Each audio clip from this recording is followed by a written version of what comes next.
everyone, it's Samantha and today is my week number 8 update. I just got back from my first prenatal appointment and so I want to talk a lot about that appointment and then we'll get into the same questions and symptoms and stuff. I decided not to wear makeup. I am trying to take care of some of my acne problems and so I just didn't want to put stuff on my face that could make the acne worse. I'm getting a lot of acne because of the hormones, I guess.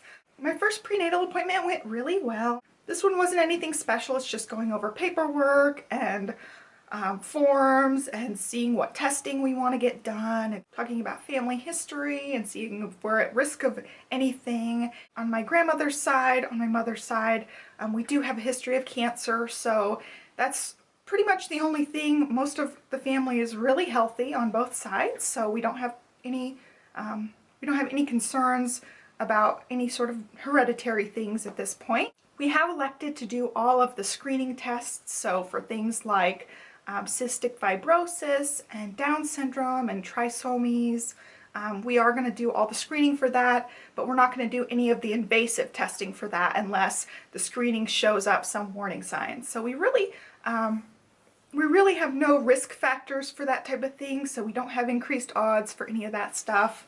But it's always nice to just test and find out for sure. So the screening tests aren't 100% accurate, so you do get some chances of false positives and false negatives, but it'll give us some sort of idea, hopefully, and hopefully we have a healthy baby. They'll do the ultrasound, I think in a couple of weeks. They have to do it by week number 13, I'm pretty sure. I can't remember. They threw so much information at me. I also did the glucose test, so they're checking for gestational diabetes.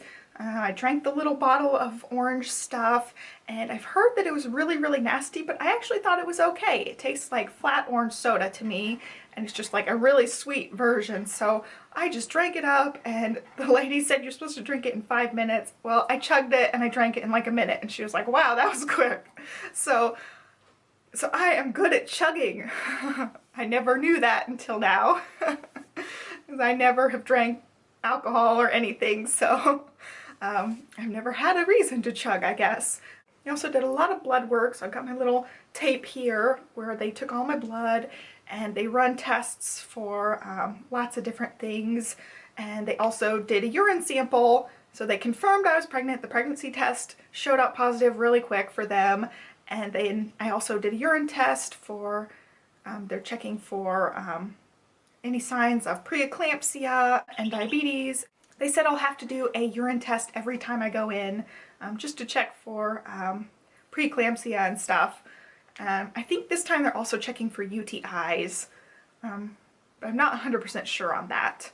They went over lots of stuff. They gave me the booklet for classes, so we're going to start looking at the classes. I definitely want to take as many classes that apply to us as possible. I was just flipping through it really quick, and the first one that I saw was children and pets, and since we have 4 dogs, we definitely want to take that class and make sure we watch for signs if our dogs, you know, act aggressive or anything. But our dogs are just the sweetest dogs in the world, and I can't imagine them doing anything bad. But if they get hurt, you know, like little kids pull on fur and stuff, so I do want to take the class so I can be aware of what to look for and signs of aggression and that type of stuff. So that was the only one that I noticed in the first couple of pages I definitely want to take. And of course we're going to take the newborn classes and birthing classes and all that stuff. This is totally off topic of my visit, but I have looked at Hypnobaby's classes. I had to go check my food. It beeped in the oven. I've got some fish sticks cooking, so I'm really excited about those. I just picked them up at the grocery store on my way home from the doctor. So anyway, I'm out of breath a little bit because I ran up and down the stairs. So like I was saying, I really want to take some sort of natural birthing class, and so I've been looking at Hypnobaby's. So if you've taken that, please let me know how that went for you guys. We are probably going to do the home-based class if we do take it, because they don't have any of the actual local classes, and I don't want to drive to Chicago. That's like 2.5 hours, and it's like a multi-part class, so we'd have to go up there like 5 times or something crazy. So definitely that's out of the option. I don't feel like doing that type of thing. And And the other one I was looking at is the Bradley method. I know there's classes to help teach that too. So if you have any experience with either of those classes, please leave me a comment down below and let me know how it went for you guys, if you liked them or didn't like them, and what you liked and didn't like kind of thing. I'd love to hear your opinion on those. But other than that, I plan on taking as many of the hospital classes as possible. Most of them are free, which I'm really excited about. And they also have an infant CPR and resuscitation class, so I'm definitely going to have us take that one. And that one's one you do have to pay for, but we definitely need that one. So the last thing about the doctor's visit was they see if you're at risk for anything, you know, if you have any warning signs for various things. And the only thing is I do have a history of depression. I got really depressed in high school. When we moved, I was living in Colorado, and in the middle of high school we moved to Tennessee, so I got super depressed then, went on some medication, went to therapy, and I've been okay ever since dealing with that, but I do have that history of depression, so I am at a little bit higher risk for postpartum depression. So they're going to keep an eye on me, ask me some list of questions to make sure I'm not having any sort of depression symptoms. So that's pretty much the only risk factor. We're all pretty healthy, our whole families are pretty healthy, and so we don't have to worry about most of that type of stuff. And my blood pressure and all that stuff is really good. And I just, you know, recently lost weight, so I should have a pretty decent pregnancy without a lot of risk factors and things like that. But we are going to keep an eye on the depression thing. So far I feel great, but you never know. Right, so as far as symptoms this week, I haven't had much going on that's different.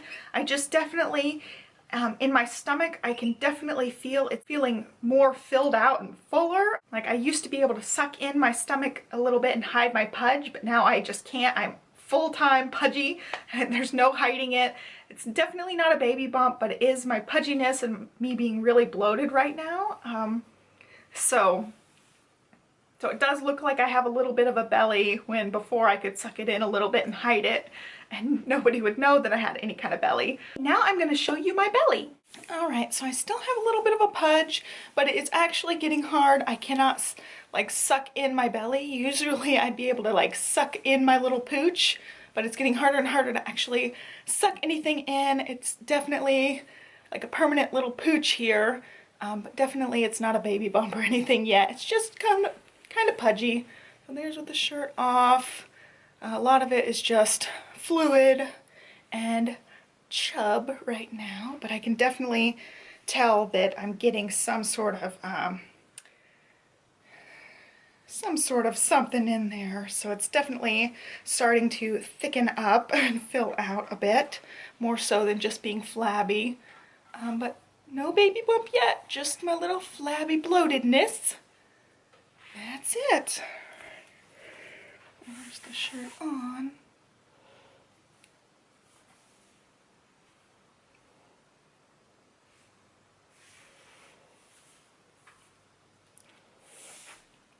I've still been really nauseous. The nausea has not gotten better or worse really, except now when I brush my teeth, I'm just gagging the whole time. That's the only thing that's gotten worse. Like I'm sitting over the sink just gagging the whole time I'm brushing my teeth. I don't know if it's the mint flavoring or what it is, but brushing my teeth has become a really big chore. But I didn't have any migraines this week, which is really good. I have been sleepy. I've been taking naps a lot. I've been really lazy pretty much all the time. I'm not doing very good at keeping the house clean or anything at this point. But I am growing a baby, so I do have an excuse for that a little bit. So I actually don't have my checklist with me, but I'm going to try to go through the checklist. Last week I was down 2 pounds, and this week I gained 1 of those pounds back. So I was 156 on my scale today. So that's still officially down 1 from pre-pregnancy weight. The baby is the size of a raspberry now, so it's starting to get a little bit bigger. I have been craving pickles. Oh my goodness. I had some pickles in the fridge. They were just like the sliced lengthwise ones, and there was like half a jar left, and I just saw them in the fridge one day. I was like, oh my gosh, I have to have those. I ate the whole rest of the jar. It was a half a jar of pickles in just one sitting. I just sat there, ate all of them right there, and then as you saw in my grocery haul I posted yesterday, we bought 3 more jars of pickles. I ate one of those jars already over the weekend, and I'm started on the second jar, but the second jar is dill versus kosher dill, so I went back to the grocery store and got more kosher dill pickles. So I have like 4 jars of pickles in the house right now, and I'm gonna probably eat the other 3 over the next week or 2, but the plain dill ones are just not my favorite. I didn't like them as much. They're too tangy, and the kosher dills also have garlic in them, so I guess that tones down the dill flavor. I really like the kosher ones, but I don't like the plain dill ones at all. So that's been like the only thing I've been super craving constantly. I eat a couple of pickles every day. I just love them and I can't get enough. And I also have been craving fruit flavored things. So I have been eating some cherries and some strawberries. I have a couple of peaches in the fridge that I've been snacking on here and there. And then I got popsicles that are fruit flavored. They actually have fruit puree in them. They're peach and strawberry. Then I got some blueberry fig Newtons. We've been having fruit smoothies. And I was craving ice cream one day, so my husband went to get me marble slab, which is my favorite ice cream. I like the cake batter or birthday cake flavor. I don't know which one they call it, but it's birthday cake flavor. And I put cherries in it and cookie dough in it. So I had the cherries in that and it was delicious. I've just been really into fruit, and usually I'm not a big fruit person. I do like berries, I do like smoothies, but usually I could just eat vegetables and skip the fruit, and right now vegetables are making me sick and I just can't get enough fruit. I've still been eating a lot of soup and a lot of bagels. That seems to be like my diet all day long. I'll have a little bowl of soup or a half a bagel here and there every couple of hours. And I have fruit mixed in with that and pickles mixed in with that, and that's pretty much what I've been eating. So I forgot the rest of my questions, but that pretty much covers my visit and everything, and I heard the beep. I'm going to have my lunch now. I'm gonna get off of here for now. So if you're pregnant, my question for you today is, are you hoping for a boy or a girl? So leave me a comment down below letting me know what gender you're hoping for. I'll be interested to see that. And I'll catch you guys next time. So be sure to subscribe to this channel so you know when I update, and I'll catch you guys next time. Have a great day. Bye.